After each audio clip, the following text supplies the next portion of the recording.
dieser besonderen Zeit, in der Familien zusammenkommen und überall ein bisschen Magie und Plätzchengeruch in der Luft hängen, entwickelt Viktoria eine neue Tradition, entdeckt eine Bestimmung und trifft auf einen ganz besonderen Sim. Ich freue mich, dass ihr mit dabei seid. Willkommen zu dieser besonderen Folge. Wie ihr sehen könnt, ist bei uns Winterfest. Und auch bei uns ist heute Winterfest, Weihnachten, fröhliche Weihnachten. Und ich freue mich über euch alle, dass ihr heute dabei seid an diesem besonderen Tag. Ja, Sophia steht hier draußen vor der Casita, denn in Ciudad Enamorada kann man zwar das Haus schön dekorieren, aber es ist trotzdem eigentlich eher warm. Und deswegen habe ich Sophia hier diese kleine Wettermaschine gegönnt, einfach weil sie als Peppa ja die Fähigkeit hat, das Wetter zu beeinflussen und weil ich ein bisschen Schnee haben wollte. Aber Sophia ist trotzdem traurig, und zwar, weil der gestrige Heiligabend irgendwie nicht ganz so toll für sie verlief. Wir erinnern uns, sie hatte mit vielen verschiedenen Sims hier im Park gesprochen und sie hat das Toilettenhäuschen nicht gefunden und ihr ist ein kleines Missgeschick passiert. Wahrscheinlich ist sie deshalb traurig und ihre Schwester ist aber ganz anders drauf. Ihr geht's gut, sie merkt, wie Magie in der Luft liegt und hat sich überlegt, dass sie jetzt vielleicht etwas für Sophia kochen wird, um sie ein bisschen aufzumuntern. Und da wollen wir doch gleich mal sehen, was es da vielleicht gibt. Ja, die Mäuse nerven immer noch ziemlich. Ich würde sagen, wir machen erstmal ein Feenbrot. Das klingt irgendwie gut. Ja, die Mäuse nerven immer noch ziemlich rum hier. Obwohl ich die Kisten schon entfernt habe, habe ich immer noch nicht gefunden, wo hier das Mauseloch ist.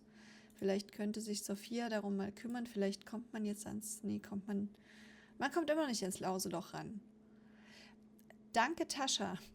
Danke für diese tolle Casita und danke, dass du das so krass dekoriert hast, dass man das Mauseloch nicht findet. Das wird so eine Challenge für sich wahrscheinlich.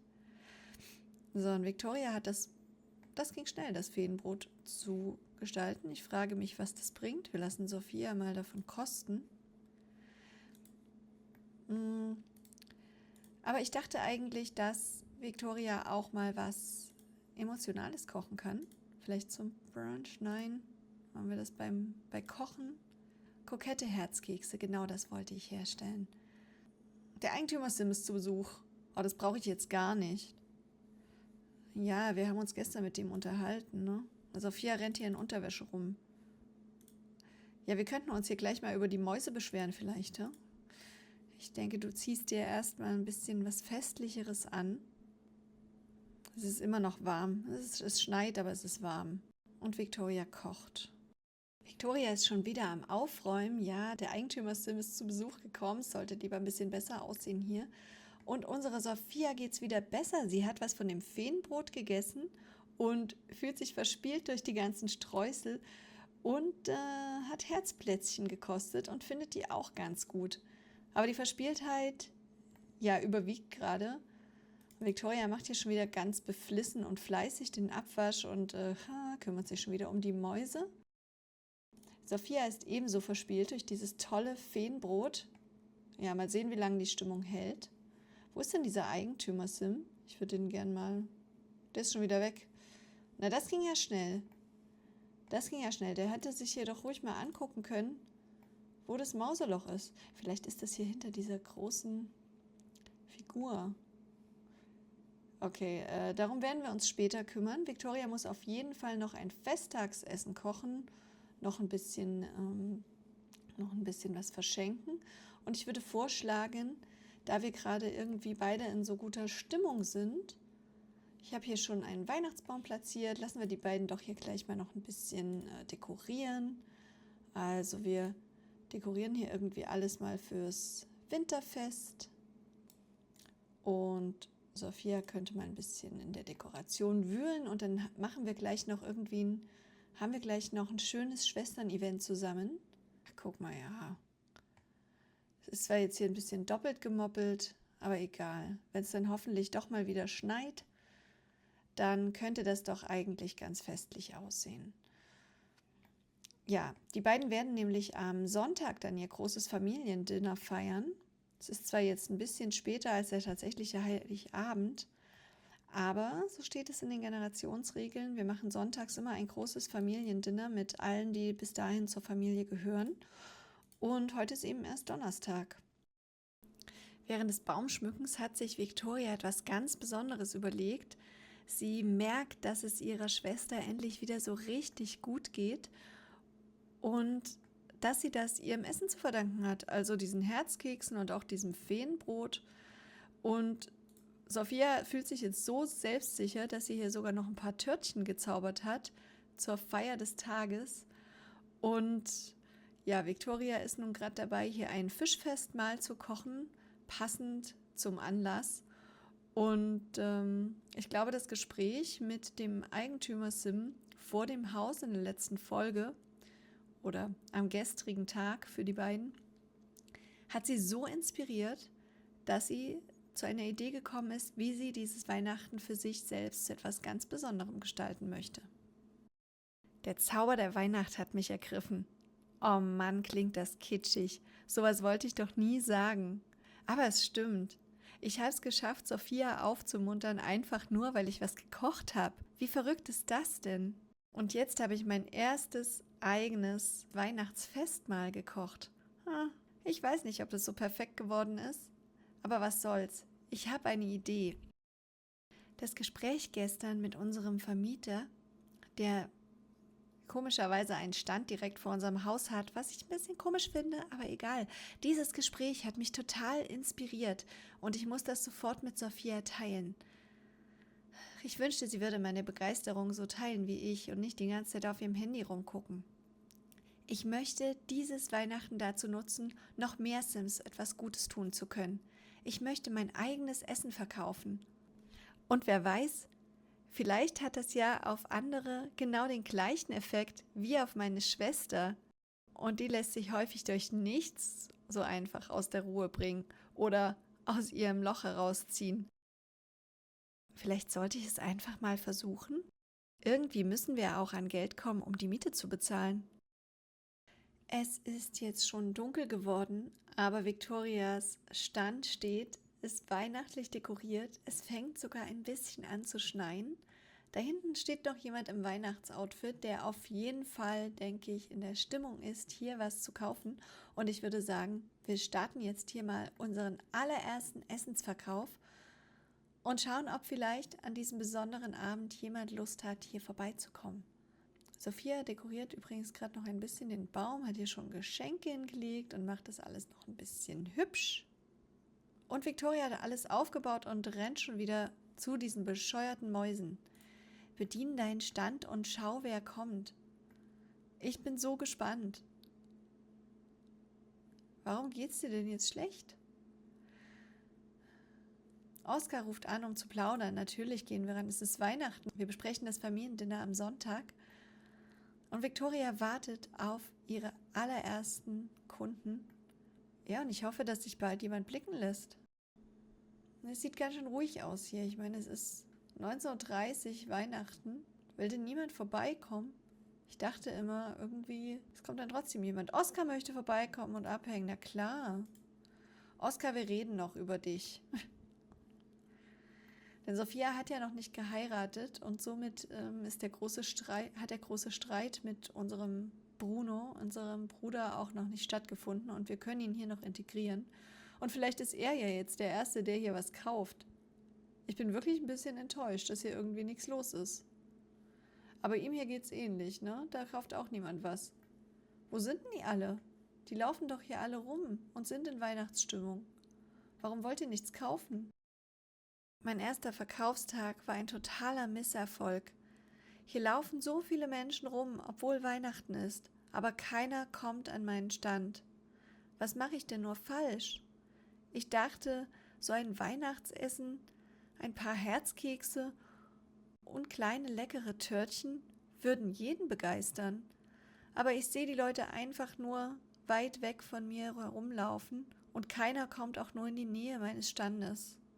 Ist es doch ein Stand zu viel? Bin ich doch einfach nur eine Zugezogene, für die sich keiner interessiert? Ich dachte, das wäre irgendwie meine Eintrittskarte, um hier ein bisschen Anschluss zu finden. Und irgendwie dachte ich auch, ich hätte mein Talent entdeckt. Nach ewigem Warten, 22 Uhr, kommt jetzt hier jemand. Monica Lopez, oh, ich bin dir so dankbar. Hallo, möchtest du vielleicht kokette Herzkekse kaufen? Hey Monika, wirst du meine erste... Nein, nein, kein Interesse? Okay, tschüss. Ja, danke, danke, dass du vorbeigeschaut hast. Überhaupt mal. Und da kommt noch jemand. Aki Kayoshi. Kann ich dir vielleicht mit einem Fischfest mal einen Gefallen tun? Oder hier, wer ist das? Joltix Sigoten. Oh, jetzt geht's aber los hier. Nathaniel Connor. Kennen wir den nicht irgendwie schon? Hallo? Wie wär's mit Mokka-Minze-Törtchen? Nathaniel? Und da kommt noch jemand. Carlos Lopez. Und jetzt läuft's aber. Also vielleicht könnten das auch potenzielle Love Interests sein? Hallo? Der hat's geschmeckt, ne? Hi, vielleicht, okay, das war's schon wieder. Schade, ich hätte mich gerne irgendwie mit dir unterhalten. Er ist schon wieder weg. Essensverkauf abgeschlossen. 19 Simoleons, einmal Mocke-Minze-Törtchen und ein Fischfestmahl. Mann, das habe ich mir spektakulärer vorgestellt. Ich glaube, wir müssen das morgen nochmal versuchen. Und vielleicht kommen die 3 Männer ja nochmal vorbei. Denn ich dachte, wir könnten jetzt auch mal so ein bisschen in Richtung erste Liebe arbeiten. Und Victoria startet energiegeladen in den neuen Tag und versucht es doch gleich nochmal. Sophia mag keinen Unfug. Ja, hier hat jemand sich selbst eingeladen, Marcel Duarte, ein ehrgeiziger Typ. Schauen wir doch gleich mal, ob es zwischen den beiden vielleicht funkt. Und, oh, da ist Nathaniel wieder, hallo. Und der Eigentümer ist auch gerade da. Ja, Sophia, wenn du hier schon mit Unterwäsche an der Theke sitzt, dann ist das sehr offensiv.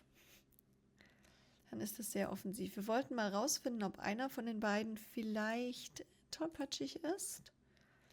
Wir haben das letzte Mal nur rausgefunden, dass Nathaniel ganz gut Geld hat. Und der andere, war das Marcel? Der andere hatte auch ganz gut Geld, aber wahrscheinlich eine Ehefrau. Das war jetzt nicht das, was wir rausfinden wollten.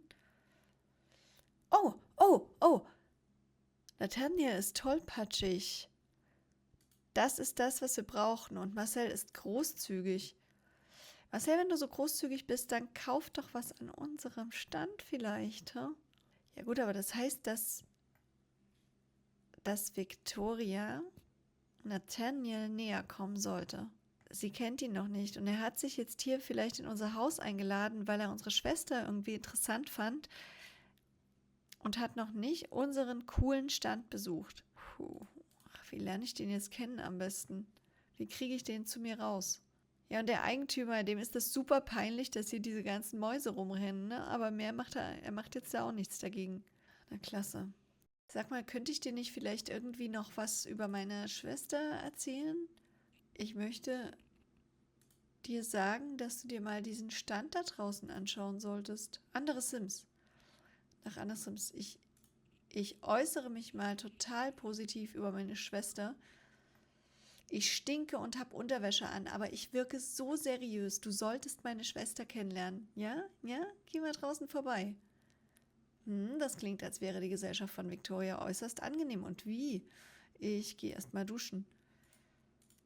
Oh, und du unterhältst dich mit Manuel.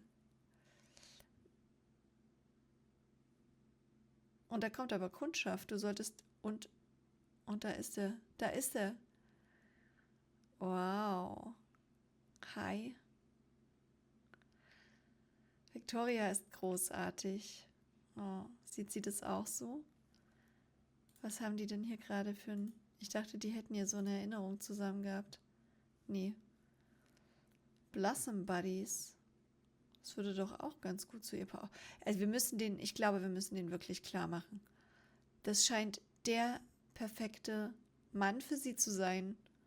Schade, dass er wieder weg ist, aber toll, dass wir schon Freunde sind. Und ich versuche gleich mal noch ein bisschen hier zu verkaufen. Also sie hat schon was gekauft jetzt. Aber ihr könnte ich noch was verkaufen. Macy. Vielleicht ein paar Herzkekse. Wer ist das? Carlos Lopez? Möchtest du vielleicht auch noch irgendwie ein paar Minzetörtchen? Wieso redet sie eigentlich mit der Tür, wenn sie was verkaufen will? Oh, ich bin gerade ganz gerührt, dass das mit Nathaniel jetzt irgendwie, dass der tollpatschig ist und dass der so hübsch ist und auch noch begeistert von ihr. Doch noch ein kleines Wunder der Weihnacht hier. Der zweite Verkaufstag lief schon viel besser. Es kam eine Menge neuer Sims an meinen Verkaufsstand und sogar einige Männer, die sich etwas intensiver mit mir unterhalten wollten. Ich kann mir irgendwie gar nicht vorstellen, dass die tatsächlich meinetwegen gekommen sind. Und allen scheint es zu schmecken. Vielleicht war die Idee doch nicht so blöd. Wow, schaut mal hier. 164 Simoleons. Fast alles verkauft. Ja, Nacht in der Stadt lohnt sich total. Und du nutzt die Gelegenheit, noch einen Witz zu erzählen? Für Nathaniel und dadurch geht es dir gleich noch ein bisschen besser. Ja, Mann, wenn das kein Zeichen ist, oder dem geht's nicht gut. Wieso geht's dem denn nicht gut? Oh, er ist einfach perfekt. Er ist einfach perfekt, oder? Schaut ihn euch an. Doch, das muss irgendwie klappen. Der Sonntagmorgen ist angebrochen und endlich kehrt hier mal so ein bisschen cozy Weihnachtsstimmung ein, auch wenn Weihnachten natürlich schon vorbei ist. Aber heute haben wir ja geplant, unser großes Familiendinner zu veranstalten, das am Sonntag hier in der Casita immer anstehen wird. So, die beiden Schwestern sind noch im Schlafanzug und Victoria bereitet sich schon mal vor und kocht für das große Abendessen. Hier stehen auch schon ein paar Törtchen. Sophia hatte Hunger und ich habe ihr gesagt, ja, sie kann sich irgendwas machen und sie hat sich für diese Törtchen entschieden. Und Victoria kocht schon mal ein bisschen vor. Wir wollen auf jeden Fall wieder unseren Bruder einladen und natürlich auch seine Mitbewohnerin, muss ich sagen, denn ich habe zwischendurch mal nachgeschaut und die scheinen sich nicht ganz so gut zu verstehen. Ich weiß nicht, ob das langfristig was mit Cassandra wird. Aber Sophia hat heute einen sehr glücklichen Tag. Das ist immerhin schon mal schön. Vielleicht finden wir ja für sie auch noch irgendwie jemanden, in den sie sich verlieben kann. Und Victoria sollte eigentlich noch was kochen, nicht nur die Käsebällchen. Ich wollte richtig schön viel vorbereiten, dass wir dann heute Abend gut ausgestattet sind. Ich wollte eigentlich noch ein paar Churros machen. Quallensalat? Nee, kein Quallensalat. Ich wollte hier so ein paar richtig schön... Oh, was ist das? Gesammeltes Festmahl. Sieht aber auch lecker aus, ne? Aber wir machen erstmal die Churros. Familiengröße, denn so eine große Familie sind wir ja noch gar nicht. Und nun ist es gleich 19 Uhr und unser Gala-Dinner, unser Familien-, Weihnachts-, Nachfeier-Dinner, wie auch immer, beginnt. Es geht los und passend dazu ist jetzt hier endlich das Licht angegangen. Ich dachte irgendwie, der Raum ist kaputt. Also ich habe jetzt hier nämlich auch noch ein bisschen mehr, ich habe jetzt hier noch ein bisschen Licht platziert. Ne? Also ich habe natürlich weihnachtlich dekoriert, mal endlich noch den Raum und die beiden großen Kerzenständer hier aus dem Nebenraum geholt, weil es hier immer super dunkel war. Aber schön, dass jetzt doch endlich mal das Licht angegangen ist. Victoria ist super gestresst. Sie hat irgendwie zu wenig Spaß. Ich habe den ganzen Tag versucht, irgendwie was zu tun, was ihr Spaß macht, aber was soll's. Sie soll noch eine Gruppenmahlzeit zubereiten, aber sie unterhält sich erstmal mit Cassandra. Und das Hauptziel ist ja sowieso, die Gäste zum Essen zu rufen. Und ich würde sagen, nachdem wir Cassandra für ihr Kommen gedankt haben, nein, wir sind nicht wegen des Gala-Abendessens gestresst. So eine schöne Sache. Smalltalk. Okay, Sophia plaudert schon mal ein bisschen mit ihrem Bruder und ich würde sagen, wir rufen jetzt einfach mal alle zum Essen, damit die herkommen können. Ach, wie schön. Und damit ist die Party schon ein voller Erfolg. Und es sitzen noch nicht mal alle am Tisch. Der erste Gang ist schon vertilgt. Und Cassandra wechselt nochmal den Platz. Und wer kommt da? Noch ein Überraschungsgast. Huch, ja, die Mäuse. Oh, Victoria, geh doch mal hin. Geh doch mal hin. Worüber könnten wir jetzt schnell reden? Über Kochen. Komm, wir reden übers Kochen. Ich bin zimperlich. Ach ja, komm, dann ist es so. Hey, was machst du denn hier, Mensch?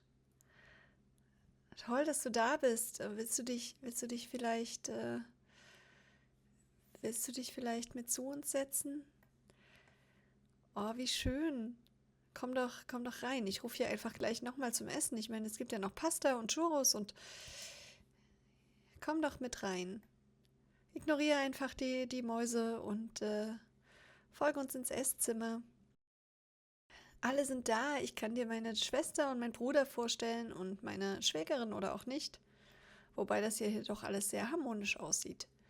Setz dich und lass dich überzeugen von meinen tollen Kochkünsten.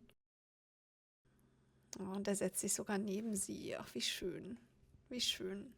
Ich liebe diese Runden mit meiner Familie. Und was für eine schöne Überraschung, dass auch noch Nathaniel vorbeigekommen ist. Oder war es gar kein Zufall? Hat Sophia ihn mit eingeladen? Ich würde es ihr zutrauen. Aber ich bin einfach so glücklich, dass wir einen so schönen Abend hatten und dass ich ihn etwas besser kennenlernen konnte.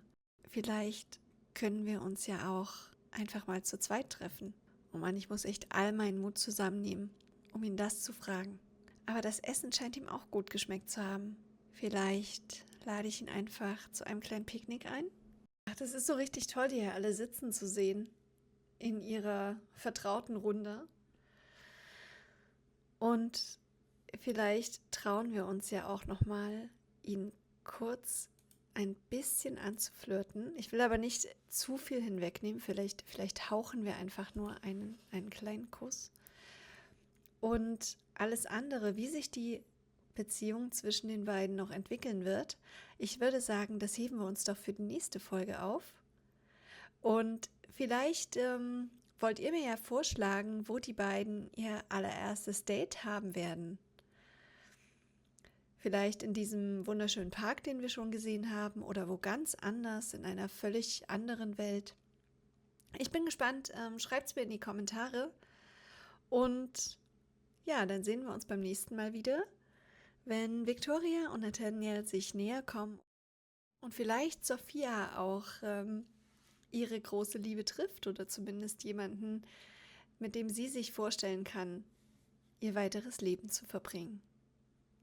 Also dann, ich freue mich sehr, wenn ihr beim nächsten Mal wieder dabei seid und mit mir verfolgt, wie diese Geschichte hier weitergeht und wer vielleicht am nächsten Sonntag alles mit bei unserem Familiendinner dabei ist. Denn das war der Auftakt einer kleinen Tradition. Und bis dahin wünsche ich euch noch ein frohes Weihnachtsfest und einen guten Rutsch ins neue Jahr. Bis bald!